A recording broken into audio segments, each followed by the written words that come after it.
Hello friends, কেমন আছেন সবাই? আজকের ভিডিও সবার জন্য অনেক গুরুত্বপূর্ণ, কারণ আজ আমরা কথা বলবো নকল সরিষার তেল কি পরিমাণে বাজারে আসছে আর কিভাবে এই সরিষার তেল ডুপ্লিকেট তৈরি করা হচ্ছে। সমস্ত কিছু আপনাদেরকে স্টেপ বাই স্টেপ দেখানোর চেষ্টা করব এবং জানাবো এই নকল সরিষার তেল আপনারা কিভাবে চিনবেন, কারণ প্রত্যেকের বাড়িতে রান্না করতে গেলে সরিষার তেল লাগবেই। আর সেই কারণে আমাদের প্রত্যেকের জানা দরকার কিভাবে এই নকল তেলের হাত থেকে আমরা বাঁচব। আর শুধু এখানেই শেষ নয়, নকল ডিম, নকল সবজি, এমনকি নকল চাল পর্যন্ত মার্কেটে বিক্রি হচ্ছে। আমাদের প্রতিদিনের বাজার করা মার্কেটগুলোতে কখন কোন জিনিস নকল চলে আসছে আমরা কেউ জানি না। আর এই সমস্ত খাবার যদি আমাদের পেটে চলে যায় তাহলে কি হতে পারে, কখনো কি ভেবে দেখেছেন? তো বেশি দেরি না করে চলুন শুরু করা যাক।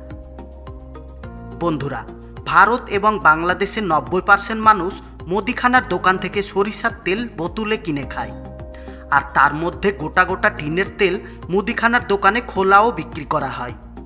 আর বর্তমানে বাংলাদেশে সব থেকে বেশি এই সরিষার তেল ডুপ্লিকেট করা হচ্ছে। এই তেল তৈরি করার জন্য বাজারের সস্তা সাদা তেল ব্যবহারে নেওয়া হচ্ছে এবং এই সাদা তেলের মধ্যে বিষাক্ত রং, সুগন্ধি কেমিক্যাল এইসব মিশিয়ে সরিষার তেলে রূপান্তরিত করা হচ্ছে। আপনি এই তেল দেখে বুঝতেই পারবেন না যে এটা সরিষার তেল না। এইভাবে তেল তৈরি করে বিভিন্ন নকল তেল সংস্থাগুলো ডুপ্লিকেট সরিষার তেল প্রত্যেকটা মার্কেটে সাপ্লাই দিচ্ছে। এই তেলের মধ্যে এমন একটা কেমিক্যাল দেওয়া হয় যার ফলে অরিজিনাল সরিষার ঝাঁজ পাওয়া যায়। এবার প্রশ্ন হলো, অরিজিনাল তেল আর ডুপ্লিকেট তেল কিভাবে চিনবেন? আসলে এই তেল চিনা সাধারণ মানুষের পক্ষে সম্ভব না। তার জন্য তেলকে ল্যাবে টেস্ট করতে হবে, কিন্তু আপনারা এই তেলের হাত থেকে বাঁচতে পারেন। সেই জন্য আপনাকে অরিজিনাল ব্র্যান্ডেড কোম্পানি দেখে কিনতে হবে, কারণ অরিজিনাল ব্র্যান্ডেড কোম্পানিগুলো সরকারিভাবে ফুড ল্যাবরেটরি থেকে টেস্ট পাস করে বিক্রি করার পারমিশন পায়, যার কারণে তারা এই রকম ডুপ্লিকেট করতে পারে না। সরিষার তেলের জগতে মাস্টার অয়েল খাঁটি সরিষার তেল তৈরি করে। তাছাড়া বাজারে আরও নানান ধরনের ব্র্যান্ডেড কোম্পানি আছে, আপনারা সেগুলোও খেতে পারেন।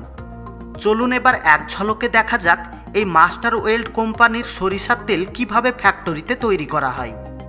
মাস্টার অয়েল তৈরি করার জন্য অরিজিনাল সরিষার দানা ব্যবহার করা হয়, তাও আবার হাই কোয়ালিটি। এবার এই সমস্ত সরিষার দানাগুলোকে ভালোভাবে রোদ্রে শুকানো হয়, তারপর একটা কনভার বেল্টের উপরে ঢেলে ফেলা হয়। এবার এই সমস্ত সরিষার দানাগুলো প্রত্যেকটা গাছে অটোমেটিক পৌঁছে যায়। আপনাদেরকে জানিয়ে দিই, বড় বড় ব্র্যান্ডেড কোম্পানিগুলো তেলের মধ্যে কোনো ইনগ্রিডিয়েন্ট বা কেমিক্যাল মেশায় না। তারা শুধুমাত্র এই তেলকে ফিল্টার করে আরও পরিষ্কার করে। আর ফ্যাক্টরিতে প্রত্যেকটা কাজ পরিষ্কার এবং পরিচ্ছন্নতার সাথে করা হয়। আপনারা হয়তো দেখে নিশ্চয় বুঝতে পেরেছেন কত পরিষ্কারভাবে কাজ করা হচ্ছে। প্রতিদিন এই ফ্যাক্টরি থেকে মোটামুটি 8 থেকে 10,000 লিটার সরিষার তেল মার্কেটে সাপ্লাই করা হয়। এই তেল 100% ন্যাচারাল এবং অরিজিনাল। আপনারা কি জানেন, মাঝে মাঝে আমাদের লোকাল মার্কেটে নকল ডিমের উৎপত্তি হয়, আর এই ডিমগুলো চায়না থেকে নয়, আমাদের এখানেই তৈরি করা হয়। চায়না শুধু শিখিয়ে দিয়েছে কিভাবে নকল ডিম তৈরি করতে হয়, আর আজ মানুষ নকল ডিম তৈরি করে আমাদেরকে খাওয়াচ্ছে। হঠাৎ করে যদি আপনাকে এই ডিম দেওয়া হয়, কিভাবে বুঝবেন যে এটা নকল ডিম? খেতে খেতে অনেক জিনিসেরই স্বাদ পাওয়া যায় না, বা খেয়ে ফেলার পর আপনি চিন্তা করেন। নকল ডিম চেনার উপায় একটাই, এই ডিমের মধ্যে কোনো স্বাদ থাকবে না। চীন তৈরি করে দেখিয়েছিল বাঁধাকপি, আর মানুষ এই দৃশ্য দেখে অবাক হয়ে গিয়েছিল। আমাদের দেশে এই বাঁধাকপির দাম 10 থেকে 20 টাকা হয়ে থাকে, যার কারণে এগুলো আমাদের মার্কেটে আসে না।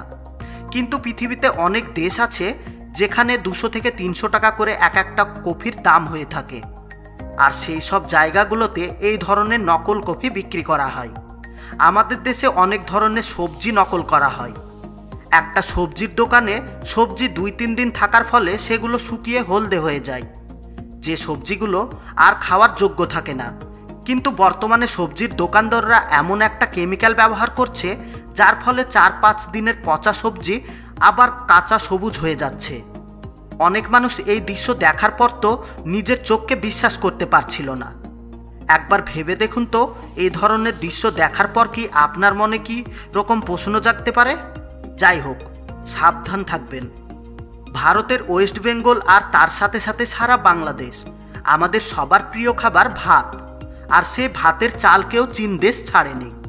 আপনাদেরকে বললে বিশ্বাস করবেন না, রাস্তায় পড়ে থাকা নোংরা বস্তা আরও বিভিন্ন ধরনের প্লাস্টিকের আসবাবপত্র এই ফ্যাক্টরিতে গলিয়ে পেস্টে পরিণত করা হয় এবং সেই পেস্টে আরও বিভিন্ন ধরনের কেমিক্যাল মিশিয়ে প্লাস্টিকের চাল তৈরি করা হয়। এই চালের মধ্যে এমন একটা কেমিক্যাল দেওয়া হয় যার ফলে গরম পানিতে সেদ্ধ করার ফলে ভাতের মতো হয়ে যায়। এই ভাত খাওয়ার ফলে আমাদের পাকস্থলীকে এই ভাতের সঙ্গে যুদ্ধ করতে হয়, যার কারণে আমাদের পাকস্থলী অনেক মজবুত হয়ে যায়। এবার আপনারাই বলুন, এই চাল খাওয়ার ফলে আমাদের কত রকমের রোগ হতে পারে। আজকের মতো এখানেই শেষ করলাম। এরকম আরও অন্য কিছু খাবারের নকল ভিডিও যদি আপনারা দেখতে চান, অবশ্যই কমেন্ট করে বলবেন। আর বন্ধুরা, সব লাস্টে জরুরি কথা, আমরা যেন এর থেকে আরও সুন্দর সুন্দর ভিডিও বানাতে পারি, এজন্য ভিডিওতে লাইক দিয়ে বন্ধুদের সঙ্গে শেয়ার করুন। আর আপনি যদি আমাদের চ্যানেলে নতুন হয়ে থাকেন, তাহলে চ্যানেলটাকে সাবস্ক্রাইব করে অল নোটিফিকেশন সিলেক্ট করুন, যাতে পরবর্তী ভিডিও আপলোড করার সঙ্গে সঙ্গে আপনি সবার আগে দেখতে পারেন। এতক্ষণ পর্যন্ত সঙ্গে থাকার জন্য আপনাকে অসংখ্য ধন্যবাদ।